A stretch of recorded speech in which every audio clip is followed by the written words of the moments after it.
안녕하세요. 정보가 세상을 바꾼다의 인포뱅크입니다. 이번에 전해드릴 내용은 중국 업체들까지 손절하는 화웨이 매출도 30%나 급감에 대해서 한번 알아보도록 하겠습니다. 여러분의 구독, 좋아요 한 번씩 눌러주시고 이야기를 시작을 해보도록 하겠습니다. 정말로 울고 싶은 화웨이일 것 같아요. 왜냐하면 완전히 그 스마트폰 업계가 망가졌기 때문이죠. 지금 화웨이 도축을 전에 이루어졌던 것, 물론 지금은 스마트폰이 망가졌지만 통신장비와 스마트폰입니다. 통신장비 분야에서는 중국의 후원, 정말 중국의 후원이 절대적이에요. 중국의 5G를 깔고 있는 이러한 것들 때문에 여전히 그 올해 통신장비 업계에서도 업계 1위를 달릴 만큼 여전한 건재함을 드러내고 있죠. 그러나 문제는 스마트폰 분야라는 거죠. 스마트폰 분야에서 살아남기 위해서 중저가 브랜드인 아너를 분사해야 됐습니다. 그리고 GMS, 구글 모바일 서비스를 받지 못해서 훅몽이라는 OS를 새로 개발해야만 했죠. 이러한 화웨이의 노력에도 자국 기업들에게 손절을 당하고 있는 일이 벌어지고 있다라는 내용이 나오고 있습니다. 설상가상으로 스마트폰의 매출도 급감하고 있는 상황이죠. 자세한 내용을 한번 알아보도록 하겠습니다. 지금 먼저 알아볼 내용은 중국 업체들까지 손절한 화웨이입니다. 중국의 모바일 업계가 스마트폰 단말기 서비스 개발 표준이라는 것을 조직을 정했다라고 합니다. 출범했다라고 하는데 1일날 중국 언론 타이메이티에 따르면 오포, 비보, 샤오미, 바이두, 텐센스 등 기업이 모여서 인텔리전트 터미널 골든 실 얼라이언스를 조직을 한 것입니다. 이 조직은 일종의 스마트 생태계 표준 결정을 하는 모임으로서 생태계를 개방함으로써 앱 사용자의 체험 그리고 보안 성능을 높이는 게 주요 목적이죠. 그리고 이 서로 오포, 비보, 샤오미 이 세 회사들과 같은 경우는 서로의 플랫폼을 공유를 하면서 정보도 많이 교환을 하고 있는 상황이죠. 공동의 표준 그리고 인증체계 이 공동으로 만들어서 스마트폰이나 태블릿 PC나 노트북 PC 그리고 TV, 자동차, 이어폰, 스마트워치, 스마트 스피커 등 다양한 기계의 기술이 서로 연동이 될 수 있는 기초 환경을 만들겠다라는 그런 의미라는 거죠. 이곳에 참여한 이사회 회원 기업, 특별히 일반 회원과 이사 회원인데 이사회 회원 기업은 다음과 같습니다. 오포, 비보, 샤오미, 알리바바, 바이두, 텐센스. 자, 이 그림이 나와 있는데 여기 오포, 비보, 샤오미, 알리바바, 바이두, 텐센스 이렇게 나와 있죠. 이 ITGSA는 앞서서 2019년도 조직한 호전연맹에서의 확장된 개념이라는 거죠. 당시 호전연맹이라고 만들었는데 오포, 비보, 샤오미가 중심이 돼서 회원 기업으로 참여하고 있었습니다. 호전연맹은 새 브랜드인 오포, 비보, 샤오미 스마트폰 등 기기에서 서로가 걸림없이 서로의 파일도 주고받고 서로의 그 정보도 주고받을 수 있게 하는 연동이 가능하게 한 바가 있죠. 2020년에는 메이주, 리얼미 등이 추가로 참여했습니다. 이번 ITGSA는 인텔리전트 터미널 얼라이언스는 지금 애플을 제외한 중국 스마트폰 시장 점유율 1위에서 5위까지의 기업이 모두 참여하고 있다는 게 가장 큰 의의입니다. 지금 1위부터 5위까지 참여하고 있기 때문에 향후 중국의 모바일 시장 구도에 변화를 가져올 표준 전쟁이 점점 더 심해져 가고 있다라는 분석까지 지금 나오고 있는 입장이죠. 인터넷 기업으로는 바이두, 텐센스, 알리바바, 그리고 모바일 브랜드로는 오포, 비보, 샤오미뿐만 아니라 블랙샤크, 메이주, 원플러스, 자티, 하이센스, 아수스, 그리고 삼성전자까지 여기에 참여했어요. 그러나 화웨이는 참여하지 않은 상황이죠. 그러면 왜 이곳에 화웨이가 참여하지 못하게 됐을까? 거부를 당했을까? 그 내용을 한번 알아보겠습니다. 정확한 내용에 대해서는 그게 기밀이기 때문에 알 수는 없지만 이미 ITGSA 설립이 화웨이의 하모니 OS 생태계에 대한 대항이라는 연맹이라는 평가까지 나오고 있어요. 화웨이는 이미 공식 발표 기준 1억 5천만 대 이상의 기기가 하모니 OS 생태계에 편입됐다고 기세를 드높이고 있는 상황이죠. ITGSA의 경우 구글의 안드로이드 기반으로 하는 OS를 사용한다는 점에서 대척점을 가지고 있다는 사실이죠. 연맹은 인증 서비스를 구축하고 앱도 새롭게 개발해 기기 간 겸용성, 그리고 안정성, 보안, 프라이버시 보호, 성능, 전력 소모 등 이러한 모든 것의 기능을 높일 수 있는 공동의 기술 표준을 만든다라는 것이 이 계획입니다. 그렇기 때문에 화웨이가 자체적으로 지금 OS를 사용하고 있잖아요. 어쩔 수 없이 여기서 튕겨져 나간 것입니다. 튕겨져 나갔기 때문에 이 화웨이를 대항할 수 있는 대척점, 구글의 안드로이드 OS를 사용하고 있는 여러 회사들이 모여서 이 표준화를 만든다라는 그런 측면이죠. 그렇기 때문에 완전히 화웨이 대 다수의 기업들. 이전에 화웨이가 중국 내에서 절대적인 1위였어요.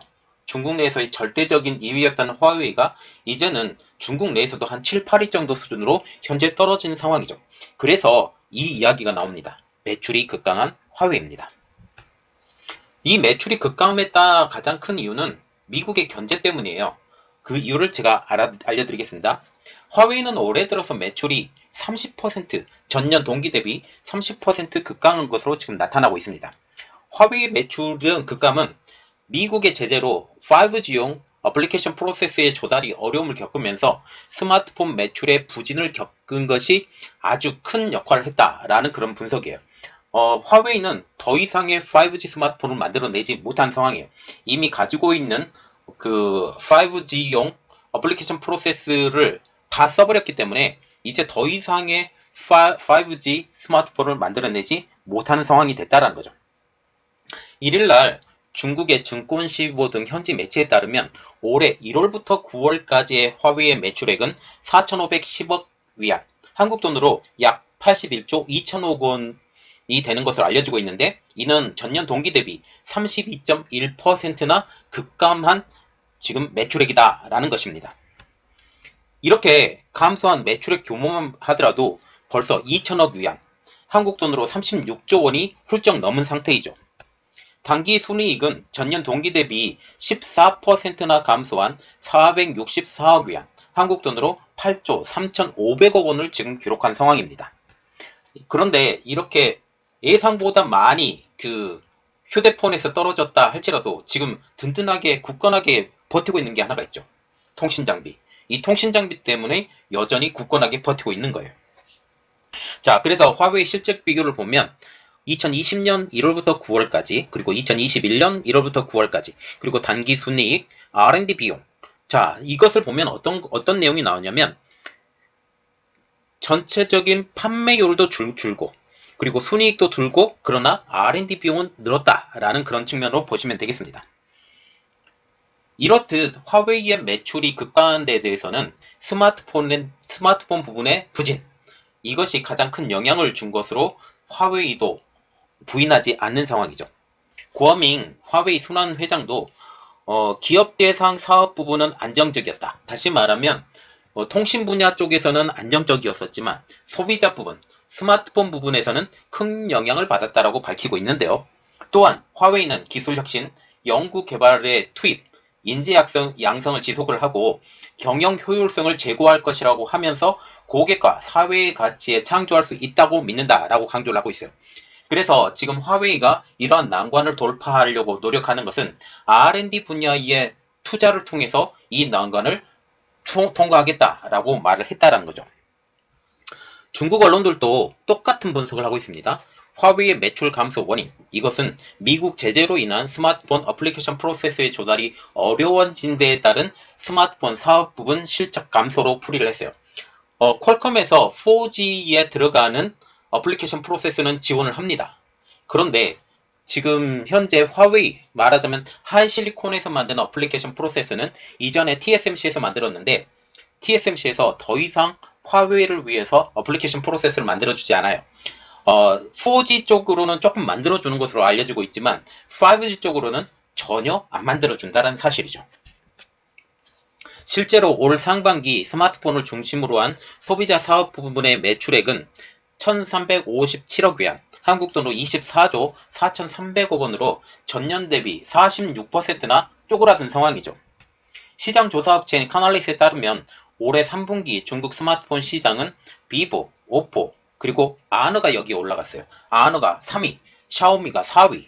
특히 아너와 같은 경우는 화웨이에서 계열 분리를 한 회사거든요. 중저가 스마트폰 브랜드인데 이 중저가 스마트폰 브랜드가 샤오미를 능가했다라는 거죠. 그리고 4위가 샤오미, 5위가 애플, 이렇게 나란히 1위부터 5위까지 기록하면서 합계 시장 점유율을 68%나 장악했습니다. 1위부터 5위까지가. 그리고 한때 시장의 절대 강자 화웨이와 같은 경우는 5위권 밖으로 밀려나게 된 것이죠. 화웨이의 스마트폰 부진은 중국뿐만이 아닙니다. 글로벌 시장에서도 지금 지속되고 있는데요. 화웨이의 스마트폰의 점유율이 세계 2위까지 삼성전자를 능가한다 라는 말이 나올 정도로 기세를 높였지만 미국의 제재를 제대로 받았죠. 미국의 제재를 제대로 받으면서 이제는 7위권으로 떨어지는, 그리고 그 자리를 샤오미, 오포, 비보 이런 회사들이 잠식해 가고 있다는 사실이죠. 그러나 한 가지 걱정되는 사실은 화웨이의 서브 브랜드였죠. 아너가 지금 중국 내에서 3위를 기록하고 있다. 나중에 제가 그 전에 계속 영상을 올려드리면서 이야기를 했던 것은 아너가 어느 순간에는 다시 화웨이가 합칠 수 있다. 왜냐하면 이게 중국 국영기업으로 넘어갔기 때문에 다시 중국이 의지를 가지고 있으면 두 회사가 하나로 합칠 수 있기 때문에 미국의 공화당을 중심으로 해서 아너도 제재를 해야 된다라는 그런 말이 나오고 있다는 사실이죠. 그러면서 화웨이는 지금 매출액이 줄었음에도 불구하고 R&D 비용이 거침없이 늘어가고 있는 상황입니다. 올해 1월에서 9월까지 화웨이의 R&D 비용은 1023억 위안, 한국 돈으로 18조 4천억 원으로 전년인 994억 위안 대비 29억 위안, 한국 돈으로 5,200억 원이 1월부터 9월까지 그 사이에 전년 대비 늘었다는 사실이죠. 지난해 화웨이의 R&D 비용은 1419억 위안, 한국 돈으로 약 25조 5,400억 원으로 같은 기간에 삼성전자 R&D 투자에 사용한 비용이 21조 2,292억 원을 초과한 상황이에요. 작년에도 화웨이의 R&D 비용이 삼성전자의 R&D 비용보다 능가했고 올해는 그 비율이 더 높아졌다라고 보시면 되겠습니다. 이렇듯 화웨이의 R&D 비용의 증가, 이 증가는 R&D 투입 강도로 지금 표현이 되는데 15.9%를 기록하면서 이미 삼성전자의 9%를 뛰어넘은 상황이죠. 이렇게 지금 화웨이는 R&D 쪽으로 굉장히 힘을 쏟고 있는데 그 가장 큰 이유, 미국의 제재로 인해서 스마트폰 사업이 곤란을 겪게 되자 최근 스마트 자동차용 솔루션 제공, 그리고 클라우드 컴퓨팅 사업 등 다방면으로 사업 다각화를 추진하면서 해당 분야에 대해서 R&D를 시행하고 있기 때문입니다. 다시 말하면 이제 스마트폰 막혔어? 그러면 다른 쪽으로 뚫어볼 거야. 다른 쪽으로 뚫을 때 당연히 이것을 뚫기 위해서 R&D 비용이 추가가 된다는 거죠. 이렇게 됨으로써 작년에 들어갔던 R&D 비용보다 올해 들어갔던 R&D 비용, 결국은 살기 위해서 R&D 비용을 더욱더 많이 소모를 시켰다라는 그런 내용입니다. 그러면서 전체적인 이득도 줄고요. 지금 화웨이와 같은 경우는 지금 현재 굳건히 서 있는 것은 딱 하나. 그것은 통신장비 업체. 세계적인 통신장비 업체고 특별히 중국을 중심으로 한 통신장비에 화웨이를 어마어마하게 밀어주고 있는 현 상황. 그리고 지금 화웨이 페이까지 만들어내고 있는 상황. 중국 정부가 화웨이를 죽이지 않고 이쪽 가장 큰 이유는 화웨이가 통신장비를 만드는 회사이기 때문입니다. 이 통신장비를 통해서 세계 통신장비 시장을 장악하려는 중국의 의도가 있다라는 그런 내용입니다. 자, 그래서 이렇게 지금 현재 화웨이의 상황, 두 축이었던 스마트폰 사업이 완전히 꼬그라졌음에도 불구하고 화웨이는 여전히 건재하고 특히 통신장비 분야에서도 건재하다. 그리고 일부 유럽 국가에서는 화웨이의 통신장비를 여전히 쓰고 있고 아프리카 지역 그리고 동남아시아 지역 이런 쪽에서도 여전히 화웨이의 통신장비를 사용하고 있기 때문에 아직까지는 화웨이를 더 눌러야 된다. 미국 입장으로서는 그렇게 보고 있습니다. 자, 이번 내용은 여기까지 하겠고요. 저희 내용이 여러분들에게 도움이 됐다라고 생각을 하시면 구독, 좋아요 그리고 알람 설정까지 부탁드리겠습니다. 감사합니다.